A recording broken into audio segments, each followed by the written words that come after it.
What's going on, everybody? It's Rev. Welcome back to the channel and welcome back to Dauntless. In today's video, we're going to be crafting the Apocalypse Needle, the Thrax legendary weapon, as well as checking out a build that I haven't utilized too much. We're going to be experimenting with a different mod. There's a little bit of a twist here. We're going to go ahead and power surge this, and we're going to go ahead and go over the build. So the pieces of the build are relatively the same.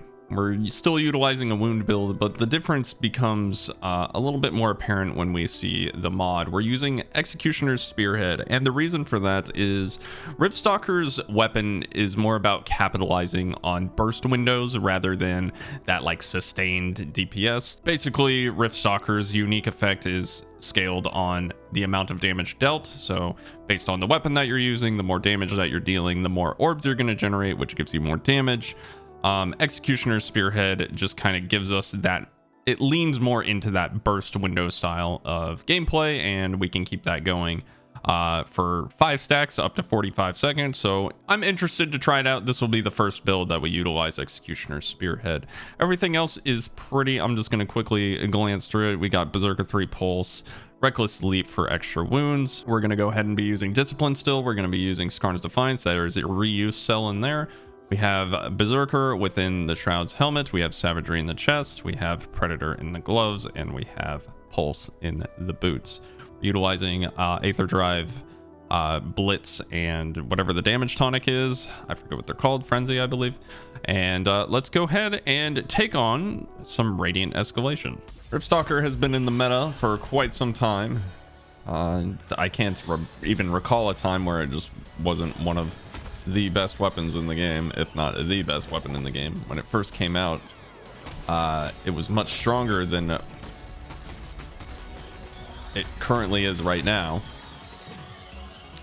and I think you could pretty much like forgo any sort of elemental bonus to just use Riftstalker. So the weapon has a legacy of just being super strong.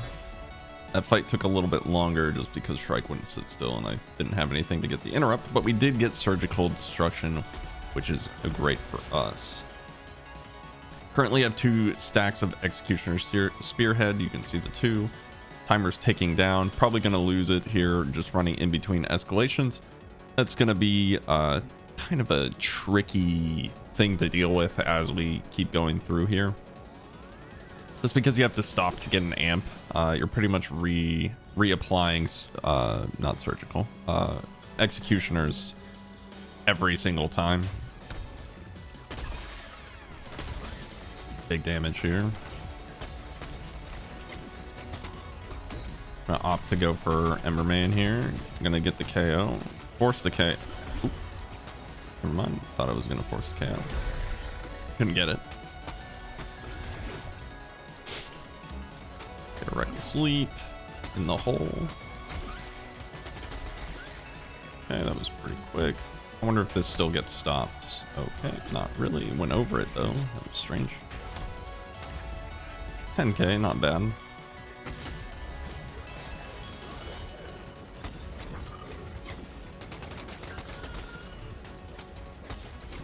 gonna try to get a wound here just so I don't have to restack. Okay, I got it right at the last second. 5 stacks right now. Let's see how we fare. I'm just gonna pick something, all those are survivability, so I don't really care. And then we're gonna try to do a little bit of finessing here.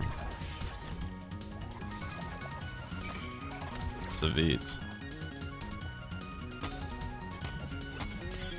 Okay, so I need to try and get to the tail. Or just wounding whatever I can because it's just not moving at all. There we go.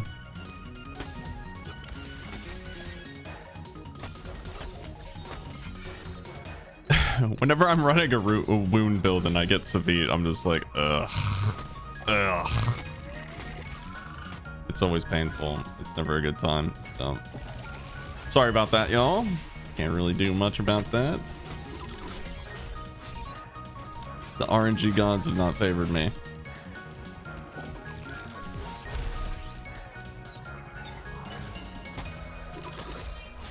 Have discipline stacked up.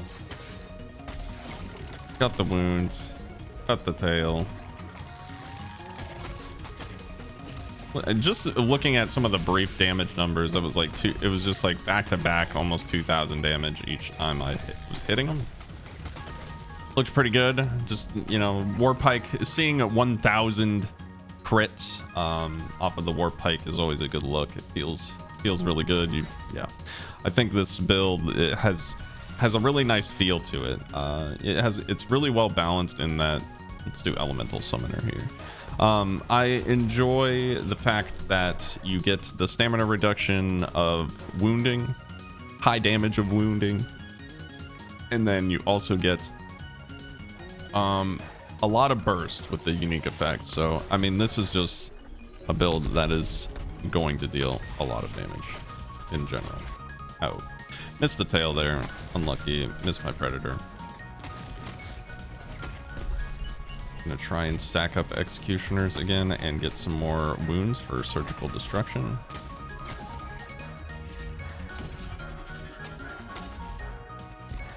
And these behemoths are like, they just slightly rotate and it's so annoying, dude.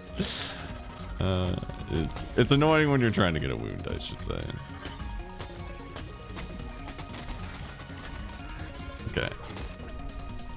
Got a break there. Pangar should just like straight up die. Go to discipline.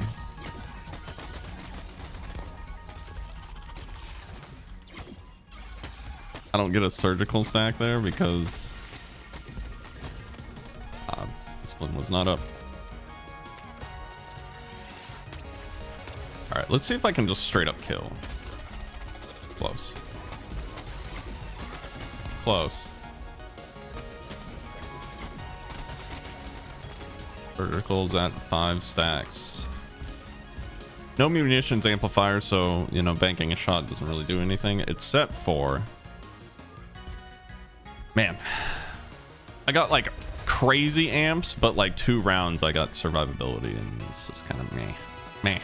It was like half good, half bad. But we got 5 stacks. Gonna try to make a wound on Chronovore, or at least like what I was gonna say to finish my thought was Reckless Leap will help you get to the fight faster, at least in escalation, as well as the Umbral like legendary ability. So yeah, Executioner is gonna fall off here. So yeah, that's kind of like one of the weaknesses. It's kind of hard to maintain 5 stacks, but you know, for 40% damage, it's okay. This thing's AFK. We are all about that. We love that for us.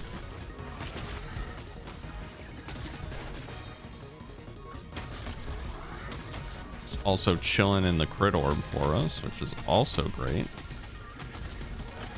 Saw some 3k crits there, or like pretty close to 3k. I'm bad.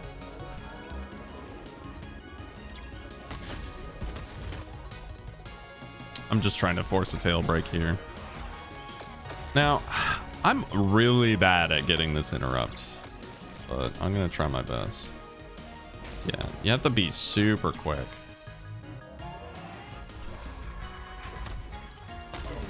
Okay, I got the tail there, no wounds.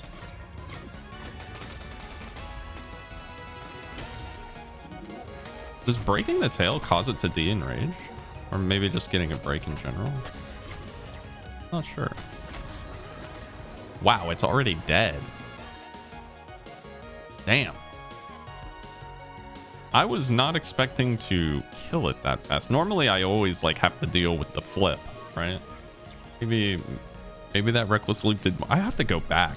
Maybe that Reckless Leap did more than I was expecting, but I don't think it really did any amount of damage that was like different than the others. Maybe Chronovore just has that little of HP.